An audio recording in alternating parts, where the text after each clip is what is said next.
Welcome everybody to another episode of the Heatio Home Energy Show. And today we are joined by Ed Hunt, Design Lead for Energy Systems Catapult, and Jonathan, one of the Living Lab members for Energy Systems. So Ed, before we start getting into too much detail, do you want to talk to us a little bit around what is the Living Lab? Yeah, sure, Simon. Great to be here today. So it's about 2,000 people or so across the UK, and they're all taking part in various trials and research that we're doing at the Catapult. Some of them have got technology installed, whether it's EV charger or solar or also heat pumps, or some don't have much technology at all, but they're there to help us research and learn from how they might be using some products and services that our partners like yourself that we're working with are taking part in. Fantastic. And these are just general public. These aren't science boffings or anything like that. These are just everyday people that have joined the lab. That's right. Yeah. So Jonathan was part of some of the early crew, but now we've got other people like Jonathan, but they're normal people across the UK living in their normal homes. They might have some interest in technology because they might have been offered to take part in a trial and that could be to do with new products or services, but very broadly they're just regular people who might be buying these products in the future. Fantastic. And I assume that by being part of this Living Lab and testing these innovative technologies or ideas, they're setting they're helping companies that are trying to develop these to be able to bring them to market and make sure that they're fit for purpose by the time they get there. Yeah, so it's not just about researching new widgets or understanding how they could be installed. It's also getting access to some of the data of those bits of technology. And from that, we can help our clients and our partners understand that data a bit further and how people might be using some of those products and those services. Also, we have another component of the lab, which means that we can take some of that data and start to put it into some models that help understand how it might affect the energy system and the network. Wow. So when maybe you have thousands of people using heat pumps in certain areas, by just asking a few of our Living Lab participants how they're using heat pumps, you can scale that up to thousands to see how the network might be affected by it. That's fantastic. And are these homes spread all over the UK or in particular pockets? Or? There is a bit of legacy of some pockets around South Wales, Newcastle and the Midlands, but at the moment we also have about a quarter or so in Scotland, but they're across the UK. Fantastic. I suppose the more the merrier, I guess. That's right. Is there any limits on the number of homes that can be part of the lab? Or? No, indeed, the more the merrier. So we're open to new participants all the time. Just have a look at the Catapult website and livinglab.energy, and you can sign up and take part yourself. Fantastic. And we've got Jonathan joining us today. Hi, Jonathan. Hello there. Nice to meet you. Would you mind giving a little bit of an introduction to yourself, Jonathan, and what enticed you into the Living Lab? So I'm a teacher in South Wales, and we had an email come through from our local council, basically saying about an opportunity to look at heating systems for our homes, and I signed up to it, and it sounded interesting because it was a new technology. I had issues with heating my home at the time, and this offered other possibilities of how to make it a little bit better. And so, yeah, I signed up, and I've been with it for a couple of years now. Fantastic. I can ask a couple of questions from Jonathan. Yeah. So Jonathan, I know you've been involved in some time in the lab, but what you mentioned some difficulties with heating your home. What was it that was a bit difficult?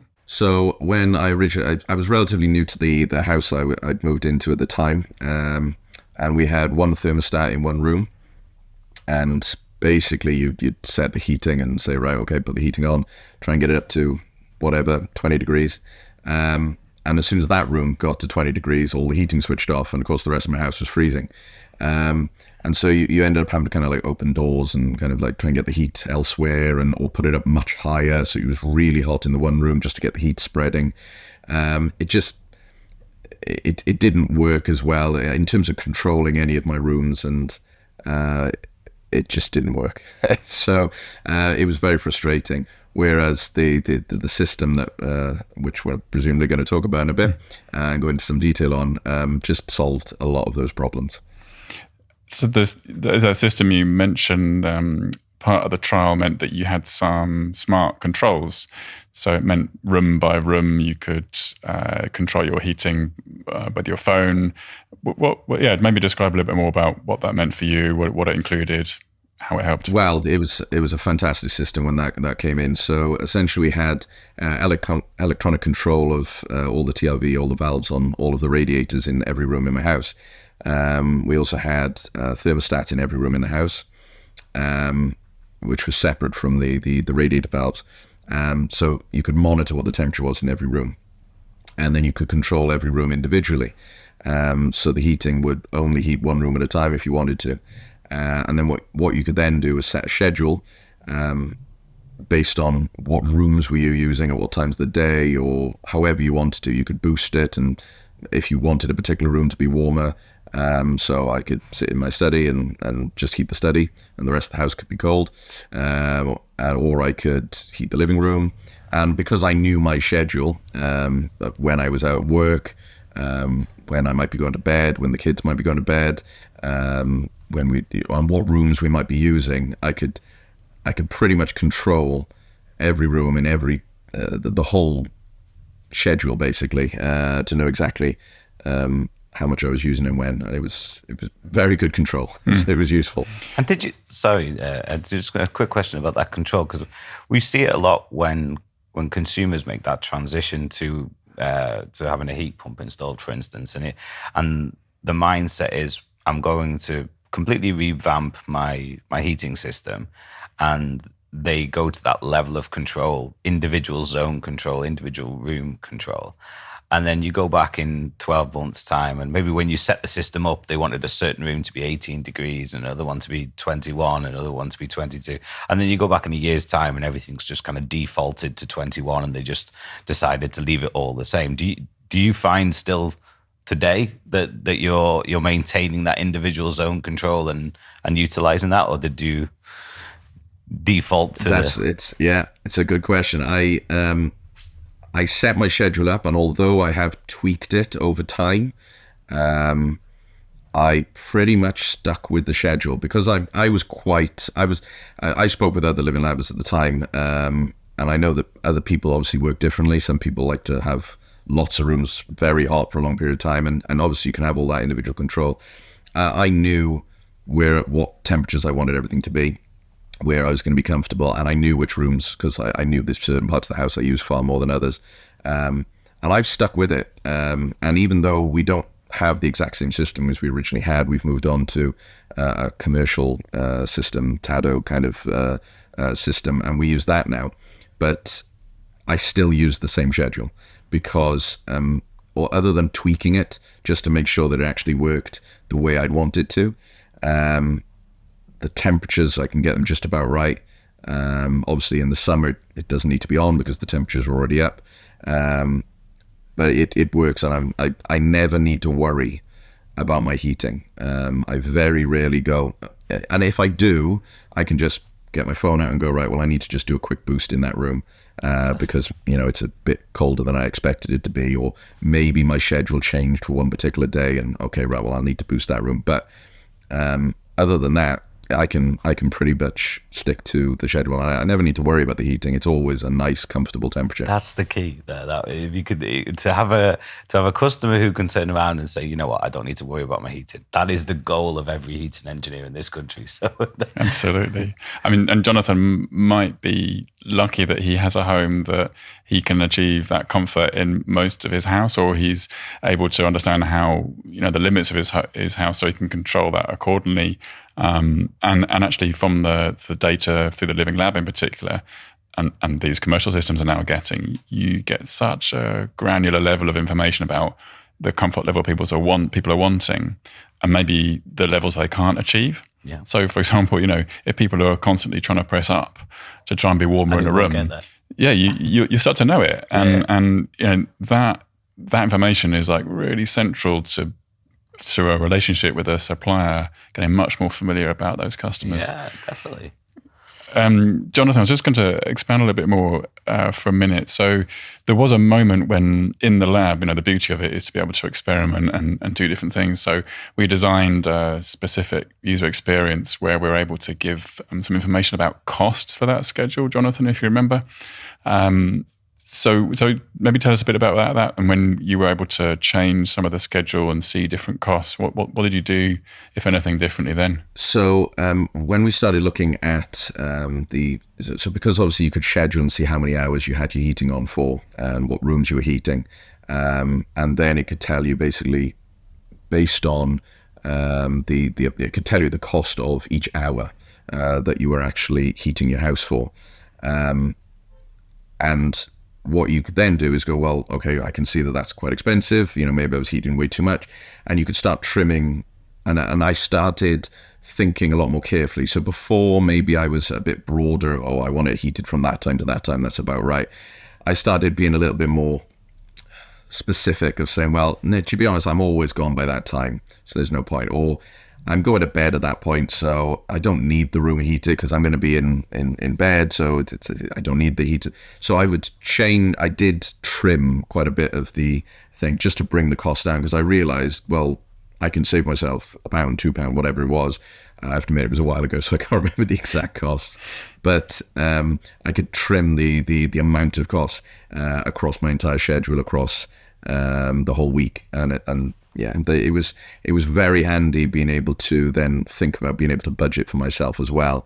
I'm in a privileged position in the fact that I didn't really have to worry about that, but I could certainly, at that time, I was thinking this would be very useful for some people to be able to go, well, I can't afford that, but I can afford that, and so you could trim it a lot more. And this was the ability to literally say, if I heat my home for 7 hours, it's going to cost me X, and if I heat it for 5 hours, it's going to cost me X. That's right. And show the physical amounts, the pounds, shilling, pence, And this is the concept of these warm hours that I think you've touched on. That's right. So so that was starting to introduce for Jonathan and quite a few others in the lab the concept of the price for an hour or a warm hour. And as Jonathan says, he was sort of able to make some of those decisions on, should I have that hour or not? Or what if I include that room or I don't? So it's about what we called becoming much more discerning about your experience of heat. And I think Jonathan just described beautifully that journey that he's been through. So at the moment, one minute in time without the controls, he was frustrated with how warm his home was. And then he had the controls and become much more familiar, could control it, which is fundamental to many customers at home about their heating. And then having that cost information overlaid, a whole new world entered, of what can I do differently now? And Jonathan, it's so lovely to hear you say that for you, you're privileged to be able to maybe afford that few extra pounds, but many people might not. Mm-hmm. So they can start to make much more informed decisions about what they can change according to their budget. And that's just sort of paying for your kilowatt hours still. Yeah, and that is fundamental, isn't it? That if you were to ask most people in the street, what is a kilowatt hour, and be able to quantify it and describe it, it's not a thing you can feel. So people just know. We see it when we ask customers, how much do you spend on your energy? And it will be, I spend £300 a year, or I spend £300 a month, or £200 a month. Nobody ever talks about how much they spend per kilowatt hour. It's just summed up into a figure that leaves the bank account. Whereas in the situation that Jonathan described there, you're buying a period of time where you're going to feel that warmth. It's something tangible that you can feel in the home. And you can also make a conscious decision to say, I'm only going to buy 5 of them today rather than 8 of them today. That's right. You got it. And Jonathan, so that's exactly the nub of this work that we did in the Living Lab at the time with Jonathan. Jonathan, we might just talk a little bit more now about what happened after you got that familiarity with the controls and the cost, because then we did something a bit more crazy, didn't we? Where we're offering you these new contracts for that level of comfort for a price. I don't know if you can cast your mind back and remember what you thought when you first saw that. Yeah. Stepping in on just what you were saying as well, in terms of kilowatt hours, you're talking about whether or not it's understandable, and I'll pick up hopefully on both. I'm as I said, I'm a teacher. I happen to teach physics, so I do know about kilowatt hours. So again, it's one of the things but I also know how difficult it is to get it across to pupils in my class about the understanding of kilowatt hours, and it's such a nebulous concept that it isn't. Your general layperson isn't going to really understand it. And even with my understanding, I don't like using it as a method of understanding what I'm paying for in terms of heating. I would still give how much money I'm paying per year for heating my house. So it's not an easy thing to try and get across to people. So what I really did like when we swapped over to the idea of the heat plan, and it was a case of, well, how many hours do you want your house to be warm for? And it'll cost you X amount. And it just simplified the whole process. It made it so much more, in my head, I was thinking this would be so much easier because I teach it, I know that they wouldn't have to worry about it. It was a case of, well, I want to heat, I know these are the hours, I want 16 hours a week. It will cost me this 1,000 pounds or whatever. And well, if I can trim it to 15 hours a week, well, I can save myself 100 pounds. And then we had this idea, well, if you've got that as a contract, you can tell companies how many hours you want, and then essentially they can bid on it. So you could be told, well, this is how much it will cost you with this energy company for that many hours. And then suddenly you're in a totally different scenario. It's like a price comparison kind of thing. You can go, well, okay, well, I've got this many hours. I know I'm comfortable with this many hours of heating, and then this is what it's going to cost me, and I'm in control to trim it and get a different price to be offered to me. And it's far simpler from a consumer standpoint.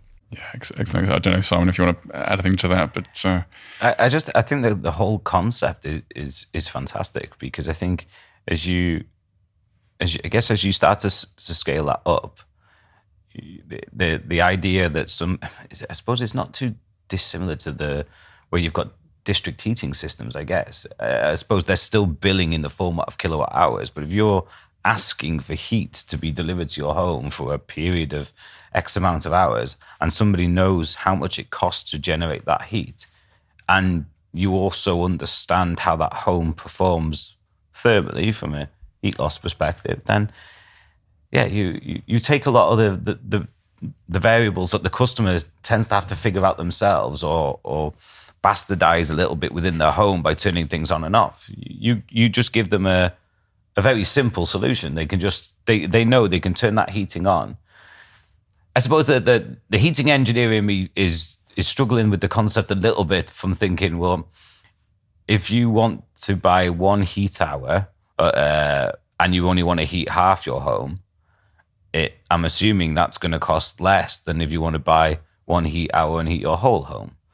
So, and you're getting there, and that's what heat engineers got to worry about. Jonathan doesn't have to worry about this stuff. Yeah. So, would it be I'm assuming it's Jonathan, you would see a price £2 for that heat hour, regardless of whether he was heating half of his home or all of his home or one room or. I can answer that. I don't know if Jonathan knows or wants to answer it, but. Well, I get from my standpoint, from what I understood of it. Sorry, I'm sure you can give a better understanding of it. From my understanding, it was because of the data that's held on your house. They would know how, and they know what essentially. If I'm always heating half of my house and I never bother heating the other half, then the data will always show that for my house, and that's what is being seen by the companies when they're bidding. Okay.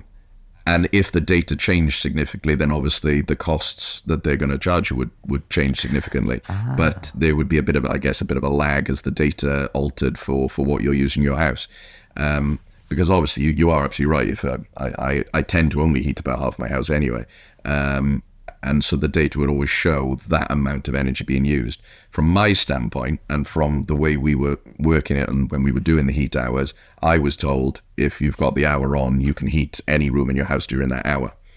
I still didn't tend to do it because I had my ego head on and saying, well, if I shouldn't, I don't need to, I don't want to heat that room of the house, so I'm not going to use the energy if I don't need it. So I still only heated the rooms I wanted to, and I was perfectly comfortable. That makes sense. And I was thinking ahead, thinking, well, if this ever became an actual product that everybody was using, exactly what you just said was, surely if I heat my whole house, then the data that my house is giving out is going to say, well, it costs this much to heat that house, therefore my prices would be higher. So I did think that at the time myself. And maybe you can give some details as well. No, I don't need to.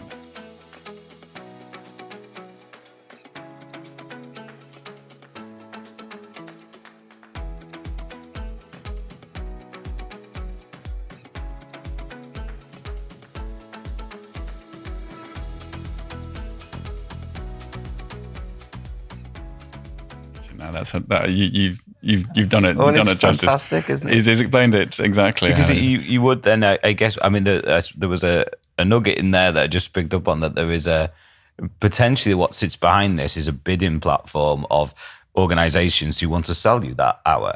And I suppose there's an element of forecasting and load profiling, without to get too much into the weeds on it. But that's extremely, if Jonathan's heating his house and using the same amount of energy on a regular basis, especially if there is, if that energy is coming from electricity, that load profiling is extremely valuable to energy suppliers and energy networks.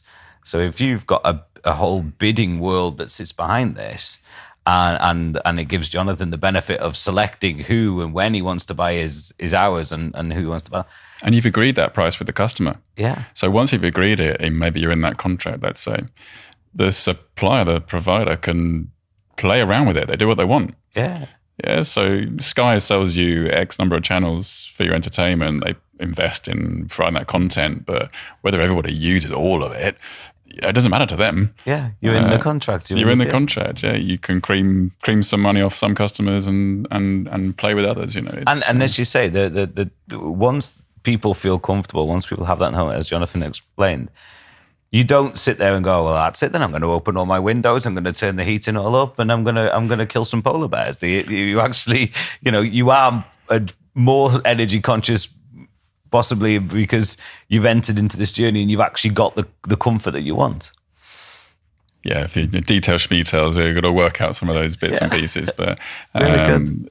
That's right. And so just to continue the story briefly, Jonathan, a little bit further on, what does that mean for low carbon? So I think maybe there's a short story that you got on how you might be trying to get to low carbon yourself and the difficulties you've had. And so maybe just tell us about that quickly. Yeah, so ever since I was on that, it's made me look at lots of different things. Since I've trialed that, and there's other things that I worked with. But since then, my boiler is quite old, and it needed looking at. So at the time, I was thinking, right, okay, so I'd like to go to a heat pump. I'd heard about them, and I tried to get quotes. It was really difficult getting any kind of quotes. Admittedly, the whole COVID thing was happening, so that was making it trickier. But it was difficult to get quotes. When I finally did get someone to quote on my house, it was ridiculous. £15,000 to put a heat pump in. And I'm like, I'm not paying £15,000 to put what's going to replace my boiler, when I could pay 2.5 and get a boiler. So I went with a hydrogen-ready new boiler because that was how much it was going to cost. And it frustrated me at the time. But even when I was looking at that, I kind of wanted information on the heat pump thing, because I liked the idea behind it. I thought it was a useful idea. But and weirdly, just yesterday, I was looking at the news, and this just made it all. It's so confusing to consumers as to, is heat pumps the way to go? Because there was 2 news articles that I was reading yesterday. The first one was saying about Scandinavia and how it's really cold there, and they're way ahead of us in using heat pumps. So great, heat pumps should be working in the UK. We should be using them. The other one was saying, we shouldn't put all eggs in this basket. Heat pumps are no way going to be the thing. And these were like reputable news companies. And if I'm looking at that and I know things about it and I'm part of their trials, and I'm thinking, well, I don't know. I'd have to do so much more research to try and figure out whether or not it would work. Am I going to be spending huge £15,000 and then more on electricity than I would normally? And would that be more than the gas? It's such a confusing market and really, really difficult to get into. I ended up going, as I say, gas boiler, and I've got solar panels and batteries on my house now.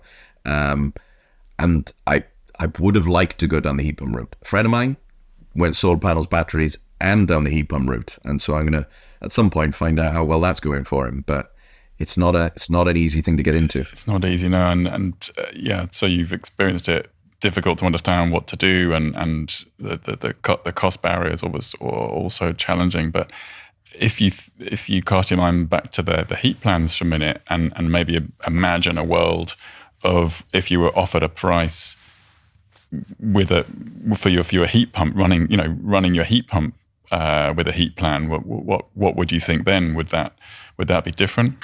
Well, then, because you're buying it as part of essentially a service, you're buying a plan. If it was just being put in as part of what you're paying for, I wouldn't have to think about this massive upfront cost and is it going to work and all that kind of stuff, because I'm being told up front, well, this is what you're going to be paying per whatever per month, per year, and the system is being put in place for you. I'd be far more likely to actually think about going down that option. Because not everybody's got the outlay to be able to go, right, well, I'm going to spend that much money to be able to do it. I mean, I'm lucky, as I said, I managed to put solar panels in myself, but other people, that wouldn't be an option. And so, yeah, if it was included as a bundle with varying options of how you pay for it or whether or not you're paying just for the heating, but you could see up front exactly, then yeah, I can well imagine it'd be far easier to aim for net zero. And again, agreeing that price of how much it's going to cost to run for that heat pump, it sort of overcomes that uncertainty, doesn't it? That you kind of think, is electricity going to cost me a lot to run the heat pump?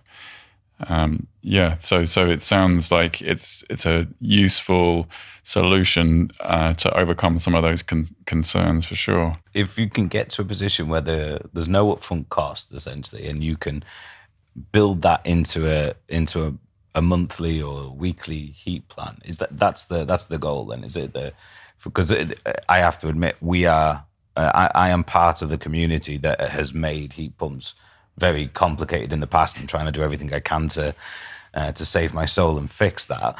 But I would have been one of those people coming to your house, Jonathan, and a few years ago and quoting you £15,000 to have a heat pump installed.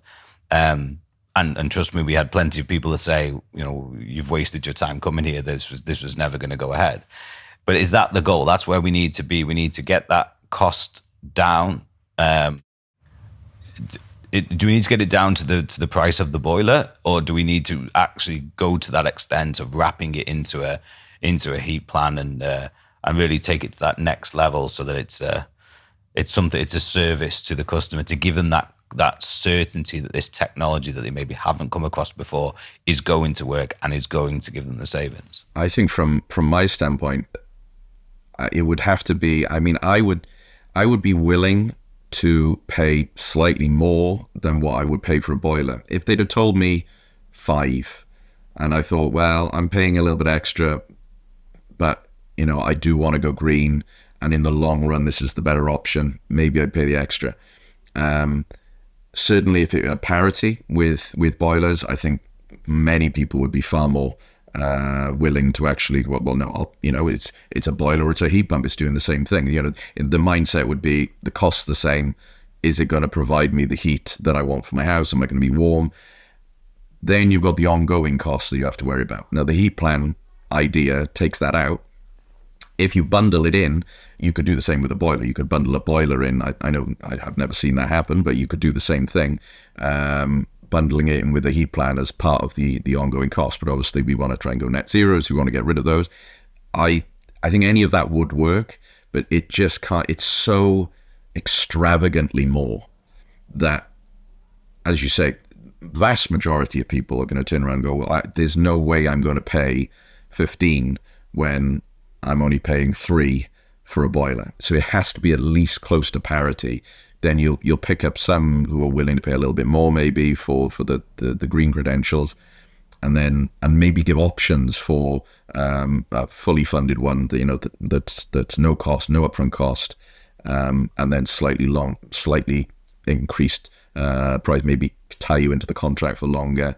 I mean, that's part of, I think consumers can figure those kind of decisions out. It's like whether, you're getting mobile phone deals, whether or not you pay things up front, and whether people are willing to do that and budget it, whereas they couldn't save and budget it necessarily as easily. Yeah, and having that certainty of the ongoing costs, as Jonathan says, and by focusing in on buying that comfort, buying that experience, and having that kind of promise that the customer's agreeing to and understands how much they're going to pay for it, that just eases the transition through even further. And I mean, Jonathan's not the only one who might agree with it, because some of our work has said that 85% of people that we've asked would prefer to buy a heat pump with a heat plan. Really? So that the appeal for heat plans combined with heat pumps to help overcome some of those uncertainties is huge.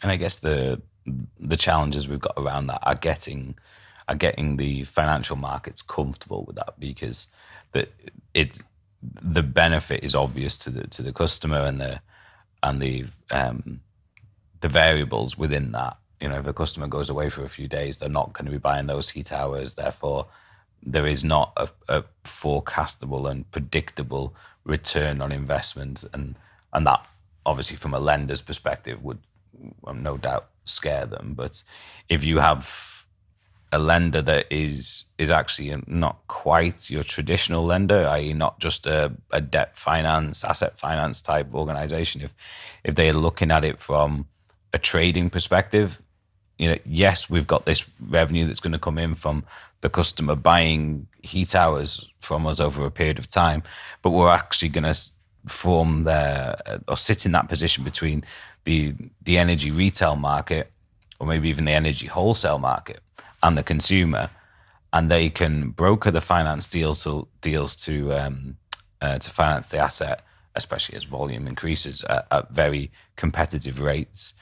They could be brokering deals with the wholesale energy supply market, again, at competitive rates. And then there's that whole balancing and trading. If they can encourage Jonathan to use an hour of heat at a different time of day, maybe 3 o'clock when the wholesale market's cheaper than 5 o'clock, and you can say, well, buy that heat hour now, and definitely options. It opens a whole world of innovation like that. But some customers might just want certainty and not worry about that madness, but others might really be up for playing around, tweaking with the heating system so much that they get some rewards and benefits back. There's just like this bidding market, this marketplace that could open up is fosters a huge amount of innovation opportunity. I'm sure it's enough time for a podcast in itself on that one, Simon. Definitely.